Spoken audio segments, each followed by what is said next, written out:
Right now, as you are listening to these words, you feel certain of one thing, that you are here, that you are real, and that what you are seeing, hearing, and feeling is the world as it truly is. It feels solid, it feels immediate, it feels unquestionable. But what if none of that is actually happening where you think it is? What if the colors you see, the sounds you hear, the sense of having a body, even the feeling of being a self, are not properties of the outside world at all, but constructions happening quietly inside your nervous system, assembled moment by moment to keep you alive? What if your entire experience of reality is less like a window and more like a carefully controlled biological simulation running inside your brain? You have never seen the world directly. You have never touched it. You have never heard it. Everything you have ever known has arrived to you as electrical signals, filtered, compressed, predicted, and rebuilt into a private internal reality that feels like the world. Your brain does not wait for reality to inform it. It guesses, it predicts, it fills in gaps, it edits noise, it manufactures stability, and then it presents the final result to you as if it was simply how things are.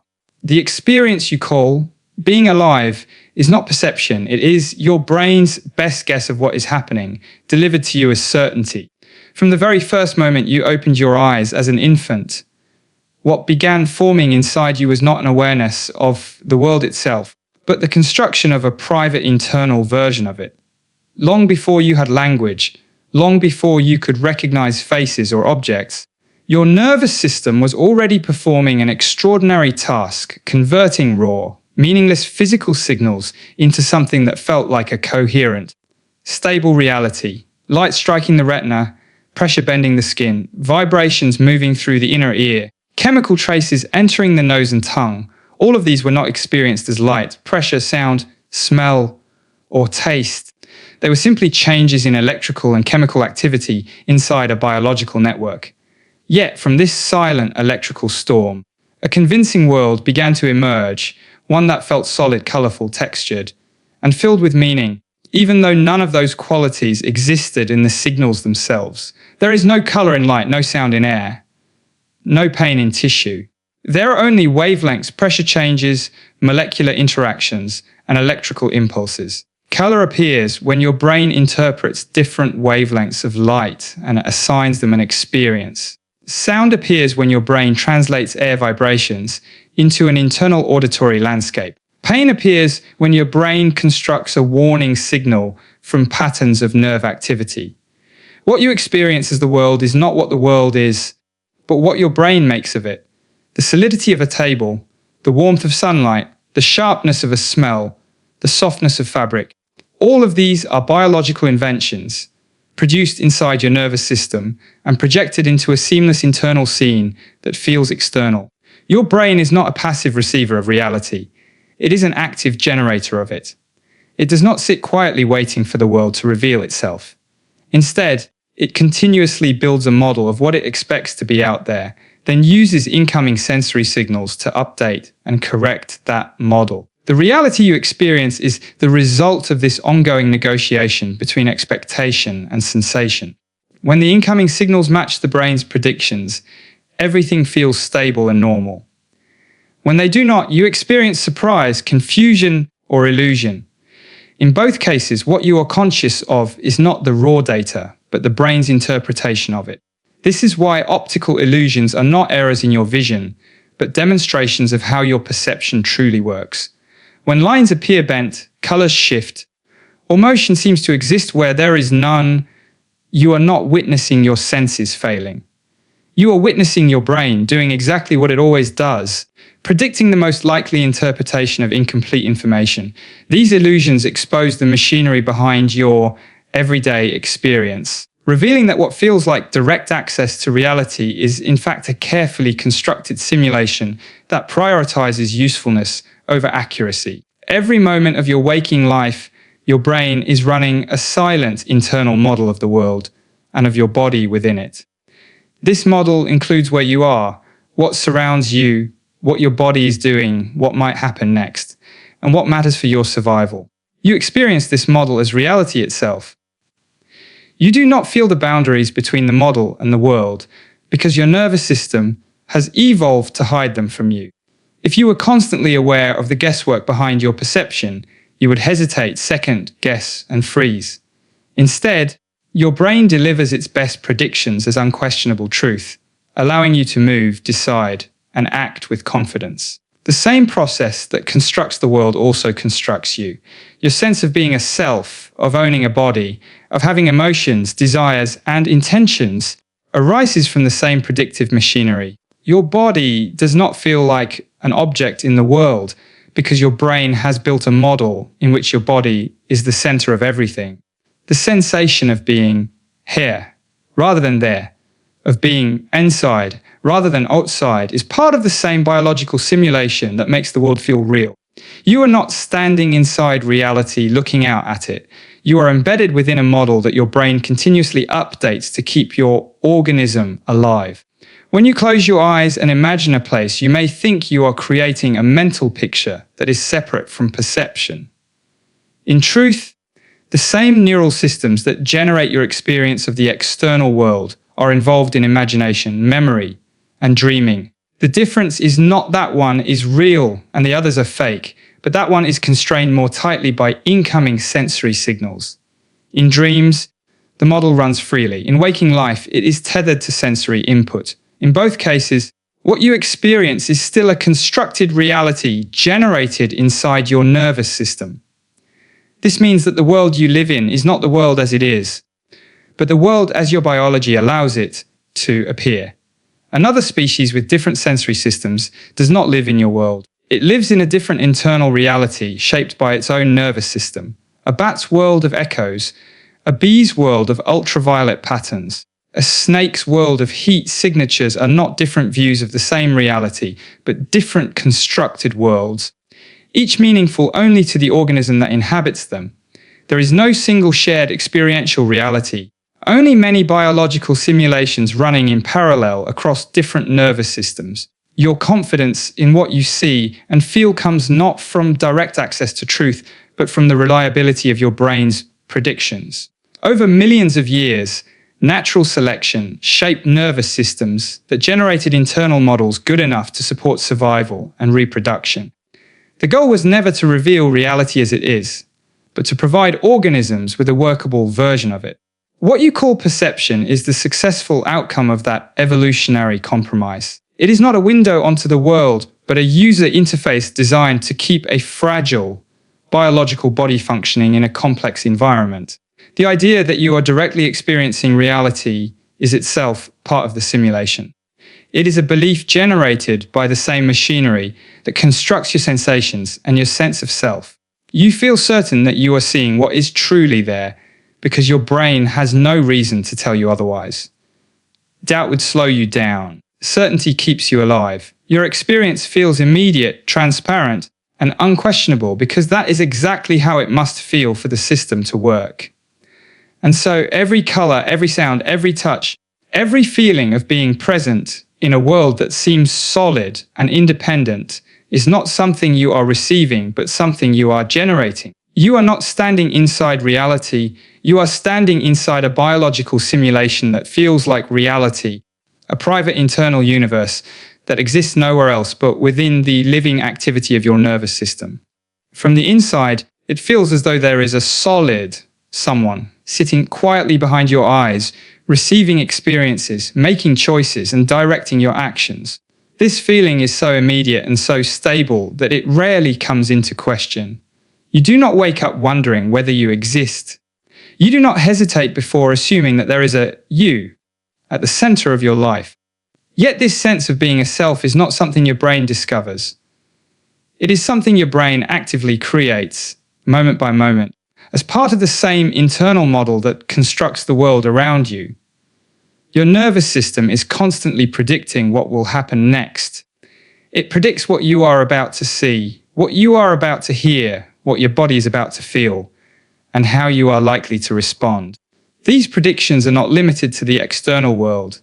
They also include predictions about your own body, your internal states, and your future actions. The experience of being a self emerges from this process as a useful summary. a stable reference point that ties all these predictions together into a single coherent perspective. When you move your hand, you do not experience the complex cascade of neural signals that travel from your motor cortex to your muscles and back again. You experience a simple feeling of intention followed by movement.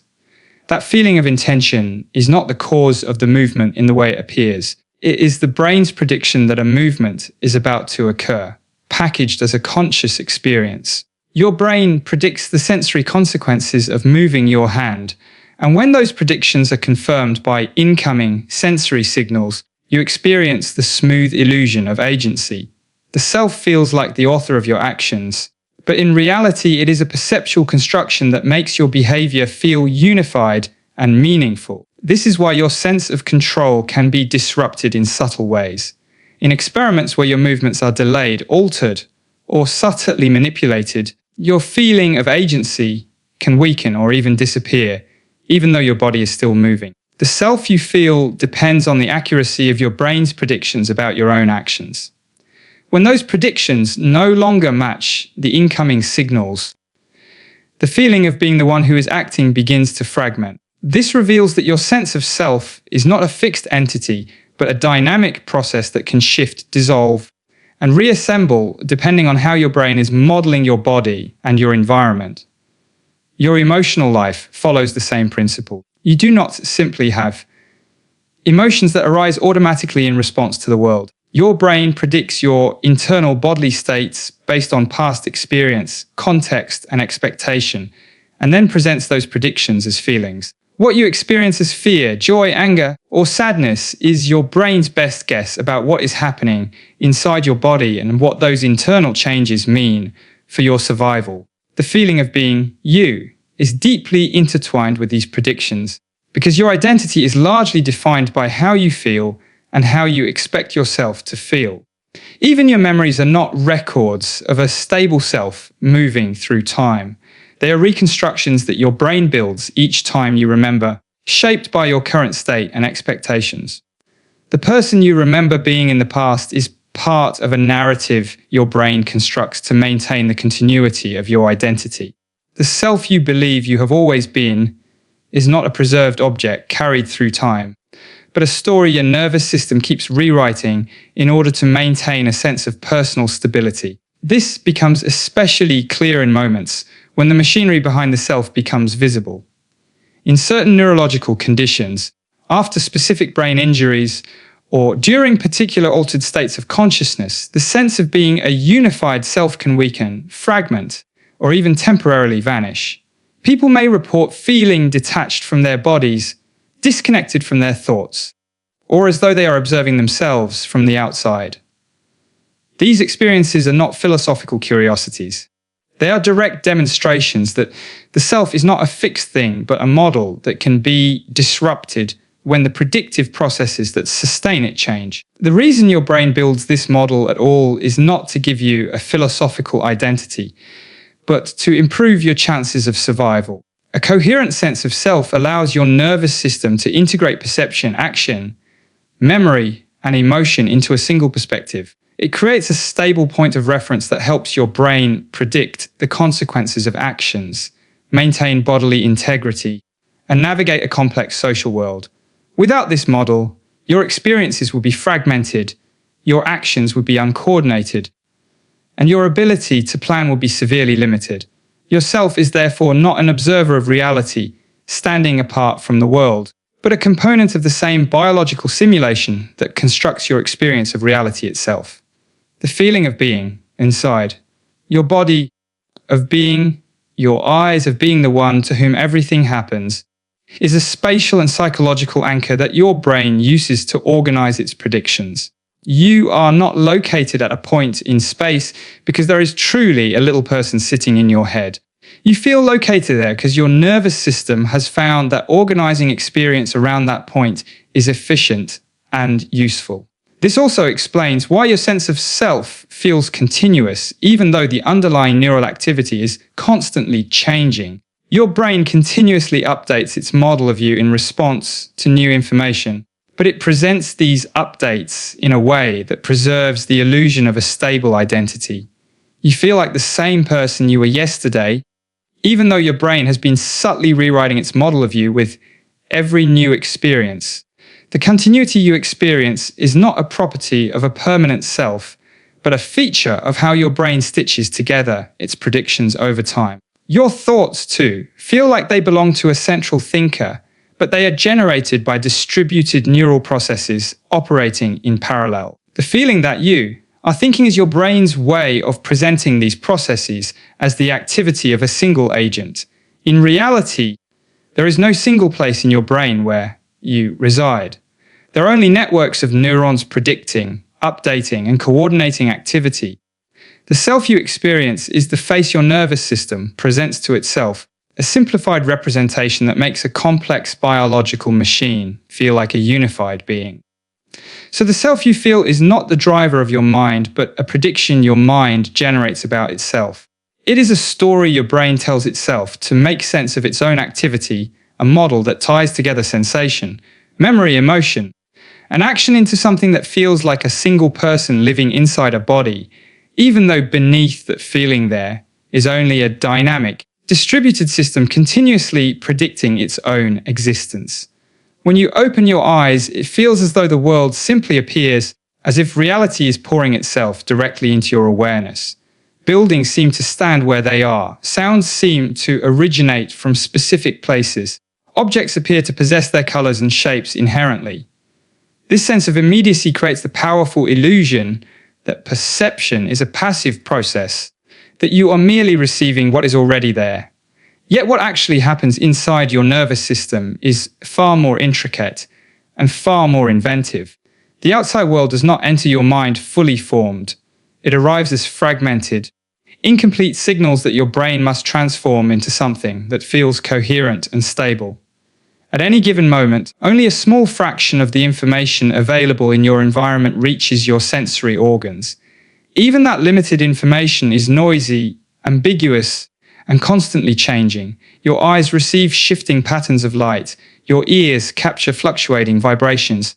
Your skin registers variations in pressure and temperature. None of this arrives as ready-made objects, faces, or scenes. Your brain must infer what these patterns most likely mean. It must guess what is present, where it is, how it is moving, and what relevance it has for your survival. The world you experience is the result of these inferences, not a direct imprint of reality. This inferential process operates so quickly and so efficiently that it becomes invisible to you. You are not aware of the steps your brain takes to construct the world. You are only aware of the finished product. This is why the world feels stable even though the sensory input is constantly shifting. When you move your head, blink your eyes, or shift your focus, the patterns hitting your retinas change dramatically, yet your experience of the world does not flicker, distort, or reset.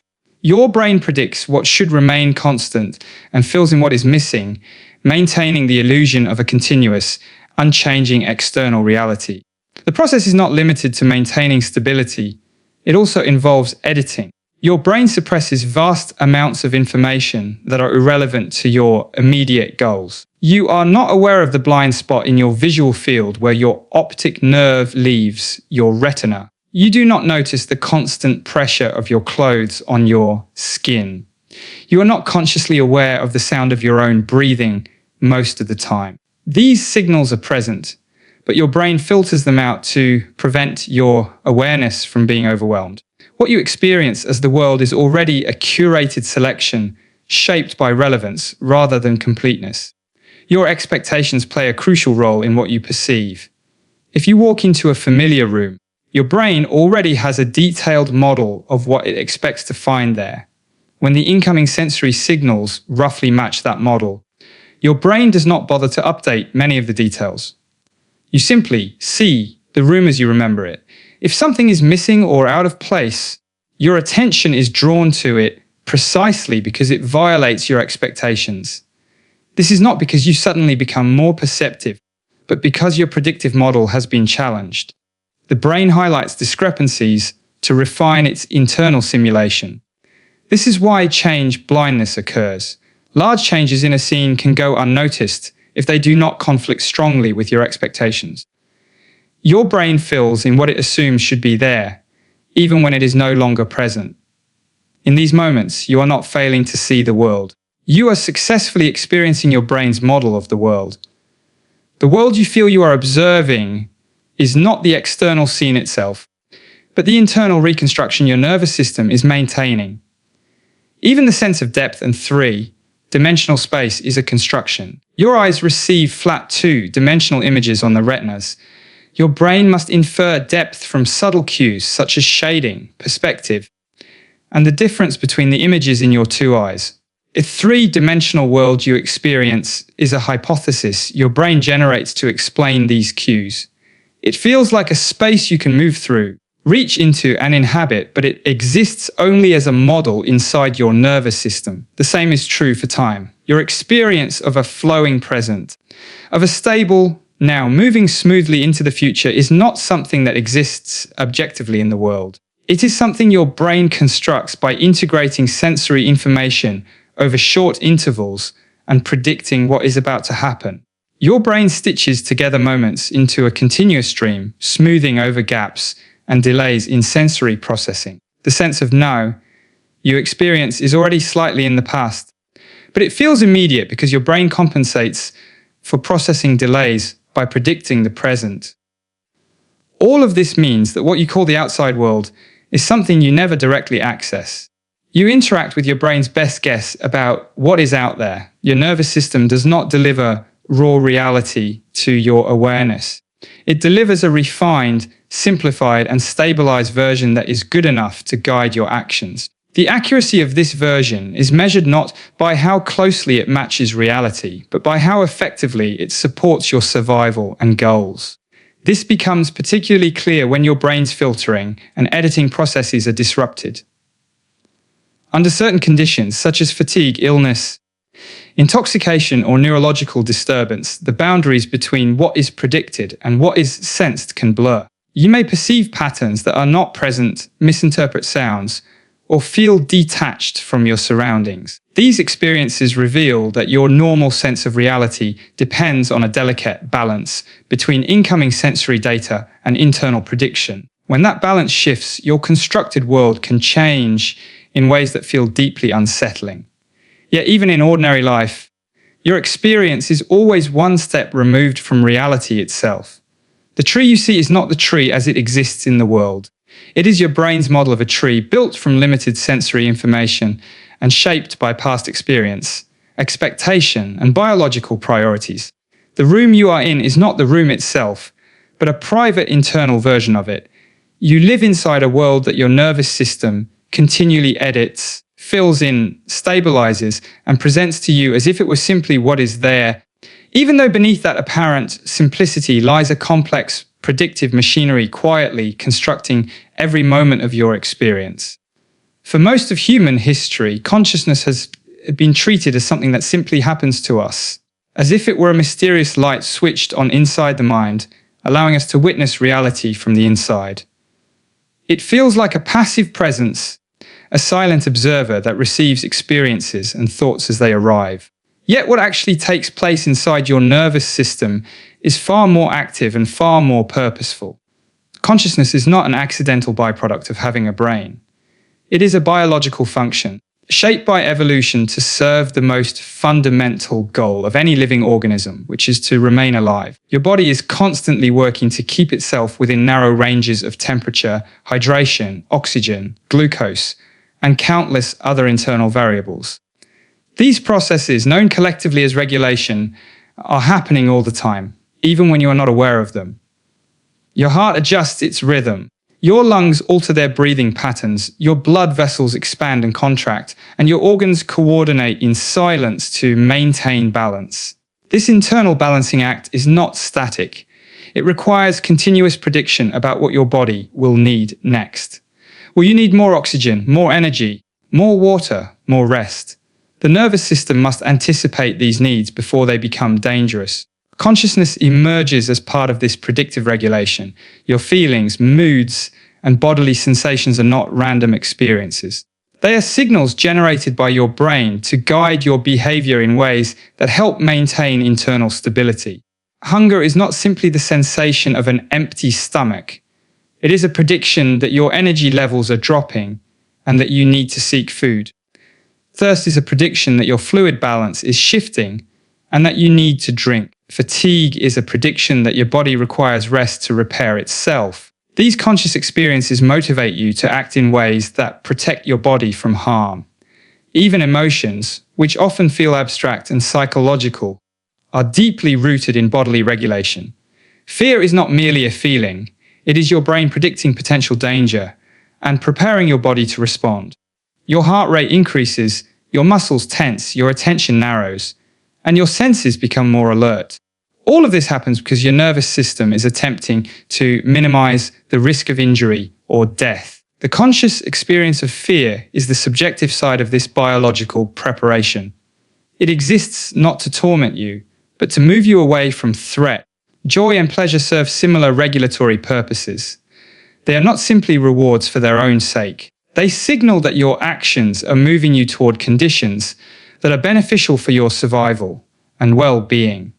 When you eat nourishing food, connect socially, or achieve something meaningful, your brain generates feelings that encourage you to repeat those behaviors.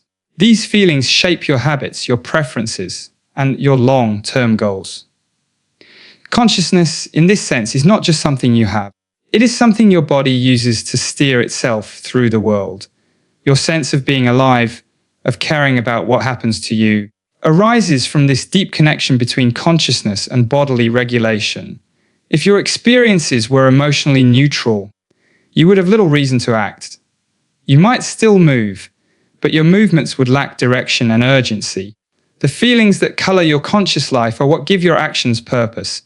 They are the reason you avoid pain, seek comfort, form relationships, and strive to improve your circumstances. Consciousness provides the motivational force that turns biological needs into lived experience. This perspective changes how we understand suffering as well.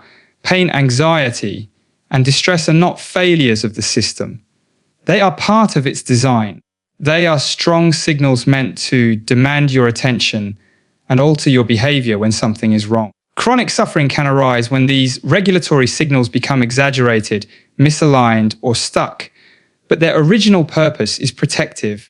Your conscious discomfort is your nervous system's way of telling you that something in your internal or external environment threatens your stability. The experience of having a body is also shaped by this regulatory function. You do not simply inhabit your body as an object. You feel your body as a living system with needs, vulnerabilities, and boundaries. This feeling is not a philosophical abstraction. It is a continuous stream of information about your internal state, translated into conscious sensations.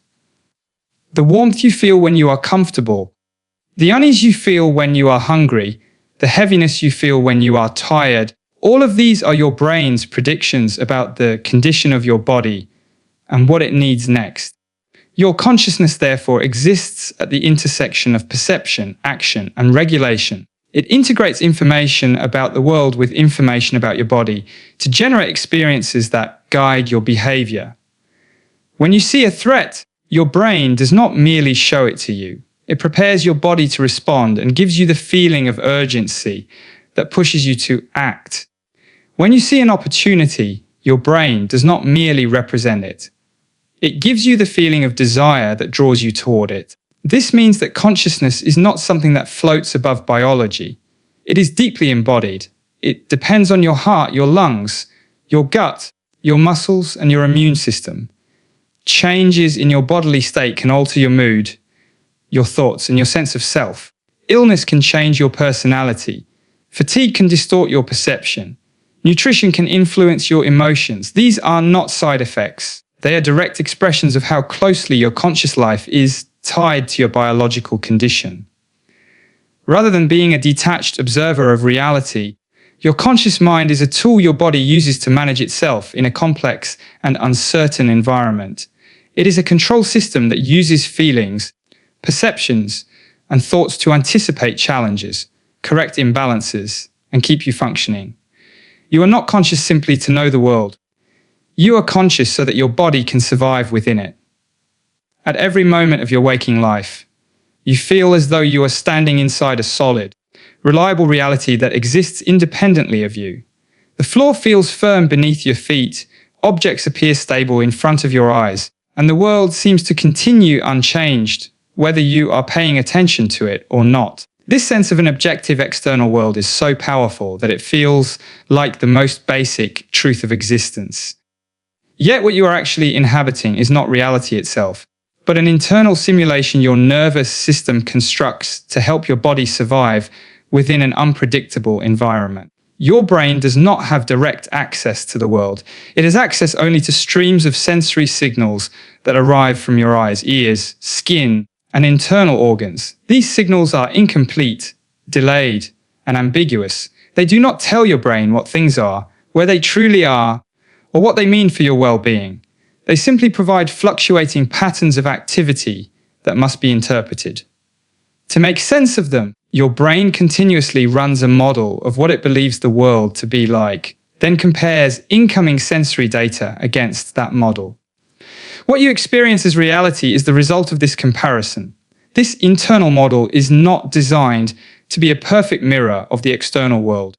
It is designed to be useful. Its primary function is to guide your actions in ways that reduce risk and increase the chances that your body will remain alive. Your brain therefore simplifies, exaggerates, and stabilizes aspects of the world that matter most for survival. It highlights threats, tracks resources, and organizes space in ways that make movement and decision-making efficient.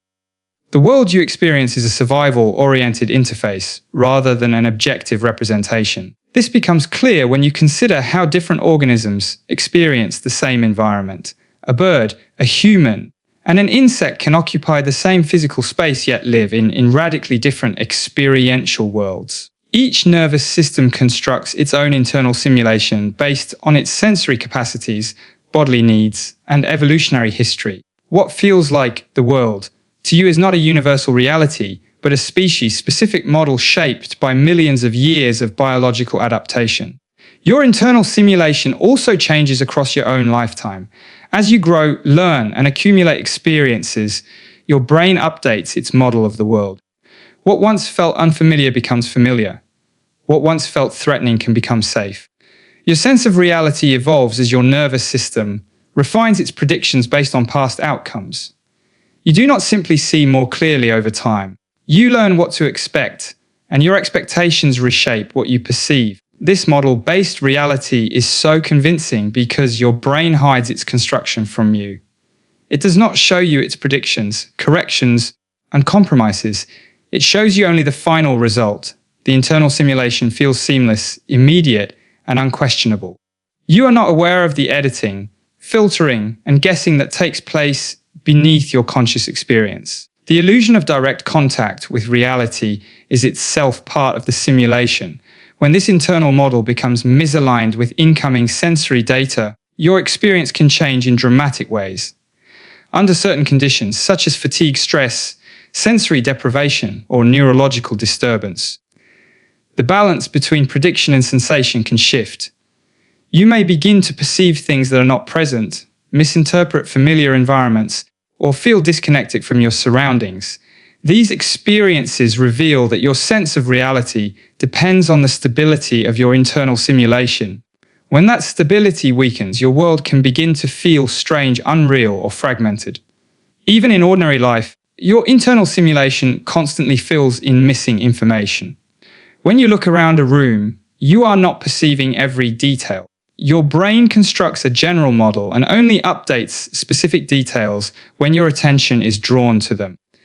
You feel as though you are seeing everything, but in truth you are experiencing a predicted scene that only partially depends on incoming sensory data. Your experience is a guided hallucination that remains anchored to the world by sensory input. Your sense of being located in a place, of moving through space, of interacting with solid objects, all depend on this internal model. You are not literally moving through the world as it exists in itself. You are moving through your brain's simulation of the world, adjusting your actions based on predicted outcomes. The world you experience is the environment your nervous system has constructed for you to live in.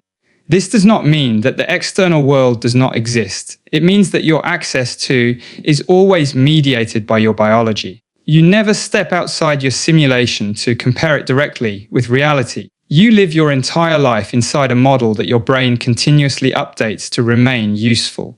Your successes, your mistakes, your fears, and your hopes all unfold within this constructed world. So the place you inhabit, the reality you navigate, the space in which you make choices and build meaning is not reality itself, but your nervous system's best approximation of it. A private internal universe that feels solid, stable, and unquestionable even though it exists only as an ongoing biological simulation inside your brain.